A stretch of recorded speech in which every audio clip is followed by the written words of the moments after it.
If you've ever watched the show Dark, you've probably been there, pausing the screen, staring at some ridiculously complex family tree, trying to figure out who is whose grandmother. But what if I told you we've all been looking at it wrong? That the whole time we've completely missed the point of the entire series. So, just for a second, I want you to consider a pretty radical idea with me. What if the one thing we all think the show is about, the wormholes, the paradoxes, the whole time travel shebang, what if that's all just a distraction? And let's take that a step further. All those hours we spent trying to map out the timelines, to understand the causal loops, to wrap our heads around the bootstrap paradox? What if none of that was ever the actual puzzle we were supposed to solve? What if it was all just background noise, the stage for a much, much deeper human drama? And this right here, this is the key to unlocking the whole thing. The creators of Dark weren't giving us a homework assignment to be figured out. The show wasn't built to be understood. It was built to be accepted. And once you get that, everything changes. So, to really unpack that, let's dive into our first section. Let's talk about the characters, and what I like to call the prison of choice. See, if you dig down to the core of every single character, doesn't matter if it's Jonas, Claudia, Adam, Eva, any of them, they are all driven by this one deeply human and ultimately totally flawed belief: I can fix this. And you can see it right here, laid out plain as day. Jonas thinks he can save Martha. Claudia is convinced she can outsmart the whole system. Adam wants to burn it all down. Eva wants to preserve it forever. Yeah, their goals are completely different, but they all share the exact same unshakable conviction that their choice, their one little action, is the one that's finally going to matter. But what's the brutal, soul-crushing result of all that effort? They're stuck. They are completely trapped. No matter what they tweak, who they try to save, what future they try to prevent, the loop just gets tighter. You see, their actions don't break the cycle. Their actions are the cycle. They always, always end up right back where they began. So this is absolutely crucial to understand. In the world of Dark, time travel isn't a superpower. It's not a get-out-of-jail-free card. It's a cage, a perfect, inescapable prison built piece by piece from the desperate choices of people who just refuse to let go. Okay, so let's build on that, which brings us to our next section. We're going to look at the real engine that keeps this whole prison running. What I'm calling human nature's loop.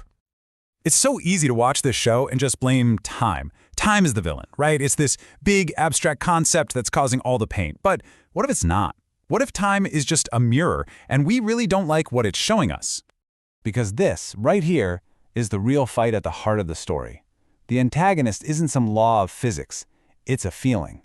It's that profound, powerful human inability to accept loss. Think about it. Every paradox, every terrible event, it only exists because someone, somewhere, could not let something or someone go. And here's the pivot. This is the big reveal. The reason the story keeps repeating itself isn't because of wormholes. It's because of people. The problem isn't physics. It's psychology. And why is that? Well, because the show makes a pretty brutal argument that people don't really change. They just repeat. They make the same mistakes, they're driven by the same fears, they chase the same desires again and again and again, across generations. And if you want the ultimate proof, you don't have to look any further than the tragic journey of Jonas himself.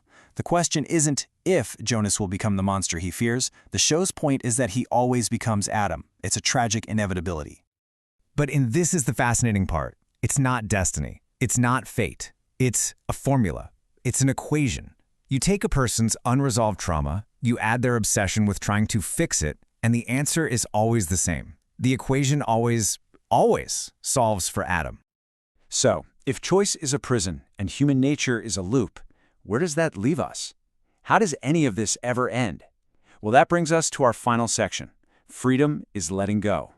You know, in most stories, we're conditioned to expect a big win at the end. The heroes figure it out, they beat the bad guy, they save the world. But the ending of Dark, that's something else entirely. It's not a victory. It was a surrender. The big, tangled knot of time wasn't untied because someone was clever enough. The worlds weren't saved because someone fought harder or sacrificed more. No, they were saved when the characters finally realized the only winning move was to stop playing the game. They were saved by acceptance. And this, right here, is the show's final message. It's brutal, but it's also kind of beautiful. Real freedom. The only escape there is. It doesn't come from fighting with your past, trying to bend it to your will. It comes from finding the strength to just let it go. So, let's circle back. Why is the show so confusing for so many of us? Well, maybe it's because we're just like the characters. We're watching it, searching for a loophole, a clever solution. We're looking for hope in a story that was never about hope. It was always about acceptance. And once that finally clicks into place, once you stop trying to solve dark and you just start to feel the weight of its truth, the entire show just transforms. You're not watching it anymore. You start to experience it. And that, my friends, changes everything.